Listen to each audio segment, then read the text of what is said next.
2024-25 অর্থবছরের বাজেট পাশ হয়েছে, যার আকার প্রায় 8 লক্ষ কোটি টাকা। সেই বাজেটের কিছু সুসংবাদ এবং দুঃসংবাদ নিয়ে আজকের আয়োজনে আমি সাথে আছি রিয়াজুল আলম রাব্বি। শুরুতেই কিছু দুঃসংবাদ দিয়ে শুরু করতে চাই, কারণ এই মুহূর্তে যারা ভাবছেন বাইরে তীব্র গরম, রাতে ঠিকমতো ঘুমাতে পারছেন না, এসি কিনবেন, তাদের জন্যই দুঃসংবাদ, কারণ এবারের বাজেটে এসির দাম বাড়তে পারে। সেই সাথে আসন্ন কোরবানিকে মাথায় রেখে যারা ভাবছেন বাসার জন্য ফ্রিজ কিনবেন, তাদের জন্য দুঃসংবাদ, কারণ এবারে ফ্রিজের দামও বাড়বে। প্রাইভেট মেডিকেলের সরঞ্জামের উপরও বাড়তি কর আসতে পারে, যার ফলে বাড়বে চিকিৎসার ব্যয়। এছাড়া যারা সিগারেট খেতে পছন্দ করেন কিংবা জর্দা খেতে পছন্দ করেন, তাদের জন্য দুঃসংবাদ, কারণ এবারের বাজেটে সিগারেট এবং জর্দার উপরও বাড়তি কর আরোপ করা হয়েছে। সেই সাথে যেটা আমাদের খুবই নিত্য প্রয়োজনীয় জিনিস, মোবাইল বিল কিংবা ইন্টারনেট, সেই ইন্টারনেট সেবা এবং মোবাইল বিলের উপরে বাড়তি কর আরোপ করা হবে, যার ফলে খরচ বেড়ে যাবে। এছাড়া যারা সফট ড্রিঙ্কস খেতে পছন্দ করেন, তাদের জন্য দুঃসংবাদ, কারণ এবারের বাজেটে সফট ড্রিঙ্কসের খরচ বেড়ে যাচ্ছে। যারা কাজু বাদাম খেতে পছন্দ করেন, তাদের জন্য দুঃসংবাদ, কাজু বাদামের প্রাইস বাড়বে। এই গরমে যারা বাইরে থেকে ঘুরে ফিরে ভাবছেন একটু আইসক্রিম খাবেন কিংবা একটা জুস খাবেন, তাদের জন্য দুঃসংবাদ, কারণ এবারের বাজেটে আইসক্রিম এবং জুসের উপরও বাড়তি কর আরোপ করা হবে, যার ফলে দাম বেড়ে যাবে। যারা গাড়ি কেনার চিন্তা করছেন, তাদের জন্য দুঃসংবাদ, কারণ এবারের বাজেটে গাড়ির দাম বাড়তে পারে। সেই সাথে গাড়ির এলপিজি কনভার্সন করবেন কিংবা সিএনজি কনভার্সন করবেন, তাদের জন্য যারা চিন্তা করছেন, তাদের জন্য দুঃসংবাদ, কারণ এবারের বাজেটে এই এলপিজি এবং সিএনজি কনভার্সনের উপরও বাড়তি কর আরোপ করা হবে, যার ফলে খরচ বেড়ে যাবে। যারা জেনারেটর কেনার কথা ভাবছেন, তাদেরকেও বাড়তি টাকা গুনতে হবে। এছাড়া আমাদের খুবই নিত্য প্রয়োজনীয় জিনিস, যে পানির ফিল্টার, বিশুদ্ধ পানির ফিল্টার, সেই পানির ফিল্টারেরও খরচ বেড়ে যাচ্ছে, যার ফলে এটার খরচ বাড়বে। একই সাথে এলইডি বাল্ব, টিউবলাইট, এগুলোর উপরও বাড়তি কর আরোপ করা হবে, যার ফলে খরচ বেড়ে যাবে। নিরাপত্তা সেবার ক্ষেত্রে বাড়তি কর আরোপ হবে। কেউ যদি ভাবেন যে এখন বিদেশে যাবেন কিংবা একটা বাইরে ট্যুর করবেন, বিমানে করে কোথাও যাবেন, সেই ক্ষেত্রে আপনাদেরকে বাড়তি টাকা গুনতে হবে, কারণ বিমানের যে টিকিট প্রাইসিং, সেই প্রাইসিংয়ের উপরও বাড়তি কর আসবে।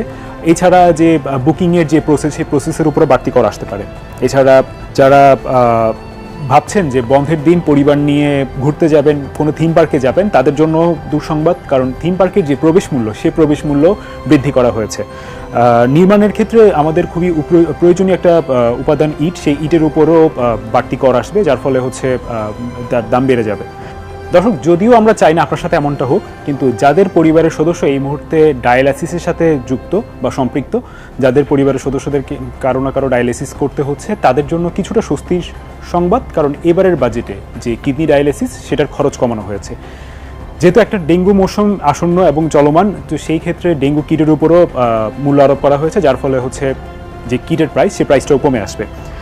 যারা চা খেতে পছন্দ করেন কিংবা কফি খেতে পছন্দ করেন, তাদের জন্য সুসংবাদ, কারণ এবারের বাজেটে চা এবং কফি দুইটারই উপরই মূল্য হ্রাস হয়েছে। সেই সাথে এটার যে একটা অন্যতম উপাদান গুঁড়া দুধ, আমদানিকৃত গুঁড়া দুধ, সেই গুঁড়া দুধের উপরেও মূল্য হ্রাস হয়েছে, যার ফলে যারা চা প্রেমী কিংবা কফি পছন্দ করেন, তাদের দুজনেরই সুসংবাদ। যারা এই মুহূর্তে ভাবছেন দেশীয় মোটরসাইকেল কিনবেন, তাদের জন্য সুবর্ণ সুযোগ, কারণ এবারের বাজেটে দেশীয় মোটরসাইকেলের উপর মূল্য হ্রাস করা হয়েছে, যার ফলে আপনি কিছুটা কম প্রাইসে গাড়িটা কিনতে পারবেন। যারা ভাবছেন ল্যাপটপ কেনার কথা চিন্তাভাবনা করছেন, তাদের জন্য কিছুটা সুসংবাদ আসতে পারে, কারণ এবারের বাজেটের আশা করা হচ্ছে যে ল্যাপটপের প্রাইসও কমবে। যারা চকলেট খেতে পছন্দ করেন, চকলেট লাভারদের জন্য সুসংবাদ, কারণ এবারের বাজেটে চকলেটের প্রাইস কমানো হয়েছে।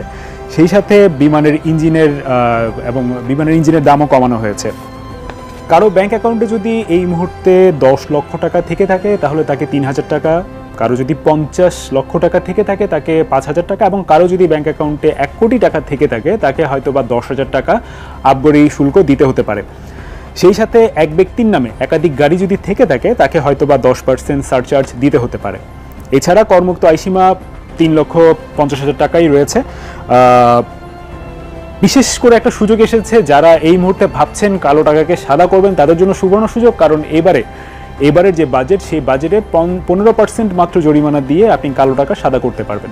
দর্শক, সুসংবাদ এবং দুঃসংবাদের মাঝে এবার আমরা সামারিতে যদি আসি, তাহলে এবারের যে বাজেটের যে মূল পরিমাণটা ধরা হয়েছে, সেটা 7,97,000 কোটি টাকা, যার মধ্যে ঘাটতি আছে প্রায় 2,56,000 কোটি টাকা। এবারের বাজেটের প্রবৃদ্ধি লক্ষ্যমাত্রা ধরা হয়েছে 6.75% এবং মূল্যস্ফীতি টার্গেট ধরা হয়েছে 6.5%। দর্শক, এই ছিল এই বাজেট নিয়ে বিশেষ আয়োজনে। বিস্তারিত জানতে আপনারা ভিজিট করতে পারেন বাংলাভিশন এবং বাংলাভিশনের ফেসবুক পেজ এবং ইউটিউব চ্যানেলে। সেই সাথে যুক্ত থাকুন আমাদের নিউজ পোর্টাল bbnews24.com-এ। ধন্যবাদ সবাইকে সাথে থাকার জন্য।